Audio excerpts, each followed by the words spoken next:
IPL தொடரில் champion பட்டம் வென்ற பெங்களூரு அணிக்கு 20 கோடி ரூபாய் பரிசுத் தொகையை ஐபிஎல் நிர்வாகம் வழங்கியுள்ளது.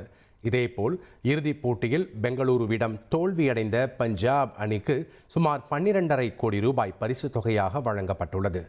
பல்வேறு விருதுகளை வென்ற வீரர்களுக்கும் லட்சக்கணக்கில் பரிசுத் தொகை அறிவிக்கப்பட்டுள்ளது. ஐபிஎல் தொடரின் ஃபேர் பிளே விருதை தோனி தலைமையிலான சென்னை சூப்பர் கிங்ஸ் அணி வென்றுள்ளது. ஐபிஎல் போட்டிகளில் கிரிக்கெட்டின் மேன்மையையும் அறத்தையும் சிறப்பாக கடைபிடிக்கும் அணிகளுக்கு ஒவ்வொரு ஆண்டும் ஃபேர் பிளே விருது வழங்கப்படுவது வழக்கம்.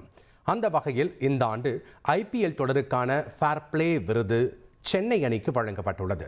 புள்ளிப்பட்டியலில் கடைசி இடம் பிடித்தாலும் சென்னை அணி ஃபேர் பிளே விருதை வென்றது ரசிகர்களுக்கு சற்று ஆறுதலாய் அமைந்துள்ளது. ஐபிஎல் கோப்பையை பெங்களூரு வென்றுள்ள நிலையில் அந்த அணி பதிவிட்ட ட்வீட் வைரலாகி வருகிறது.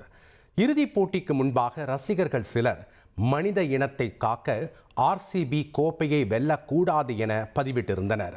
இதற்கு பதிலடி தரும் வகையில் கோப்பையை வென்று ஆர்சிபி ட்விட்டரில் ஹியூமனிட்டி சேவ்ட் எனும் வகையிலான புகைப்படத்தை பதிவிட்டுள்ளது.